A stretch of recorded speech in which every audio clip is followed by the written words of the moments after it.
उसने सिर्फ एक रोटी चुराई थी और उसी के लिए जां वालजां को 19 साल की सजा सुनाई गई। हर दिन वह पानी में खड़ा होकर सबसे कठिन मेहनत करता रहा। जब उसकी सजा पूरी हुई तब भी जेलर ने उसे जाने नहीं दिया।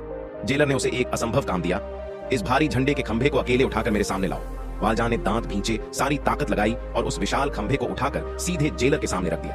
अब जेलर के पास कोई चारा नहीं था। उसने रिहाई का कागज वालजां को दे दिया, लेकिन जल्द ही वालजां को एहसास हुआ कि इसमें कुछ गलत है। उस पुराने पीले कागज पर लिखा था, खतरनाक व्यक्ति, यह असली आजादी नहीं थी, यह तो बस पैरोल थी। अब भी उसे हर हफ्ते पुलिस के पास जाकर रिपोर्ट करनी थी। उसका दिल गुस्से और दर्द से भर गया। वह तो सिर्फ एक रोटी चुराने का दोषी था, अपने भूखे भतीजे की जान बचाने के लिए। सजा 5 साल की थी, पर इंस्पेक्टर जावेद बार बार उसे बढ़ाता गया, यहाँ तक कि 19 साल बीत गए। और जब आखिरकार वह बाहर निकला, फिर भी वह सच में आजाद नहीं था। वह जावेद से नफरत करने लगा, उस आदमी से जो खुद को न्याय कहता था। वालजां ने वह कागज लिया और जेल से बाहर निकल गया, पर बाहर उसका स्वागत आजादी ने नहीं बल्कि बेरहमी ने किया। कोई भी कैदी को काम नहीं देता था। जब वह खाने की भीख मांगता, बड़े लोग उसे भगा देते और बच्चे उस पर पत्थर फेंकते। उस रात वह एक अस्तबल में छिप गया, पर मालिक ने उसे गंदा कहकर बाहर निकाल दिया। बर्फ गिरने लगी थी। वह ठंड और भूख से कांपता हुआ एक कब्र के पास जाकर लेट गया। तभी वहां एक पादरी आया। वह जगह कब्रिस्तान नहीं थी बल्कि चर्च का पिछला आंगन था। पादरी ने उसे अंदर बुलाया, उसे खाना दिया, गर्म बिस्तर दिया और दयालुता से कहा, अब तुम सुरक्षित हो। लेकिन वालजां का दिल टूटा हुआ था।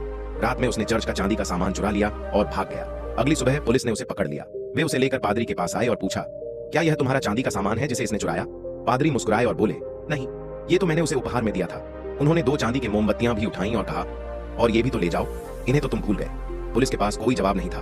उन्होंने वालजां को छोड़ दिया। जब वे चले गए, पादरी ने धीरे से वालजां से कहा, इन चांदी के बर्तनों से अपनी नई जिंदगी शुरू करो, एक ईमानदार इंसान बनो।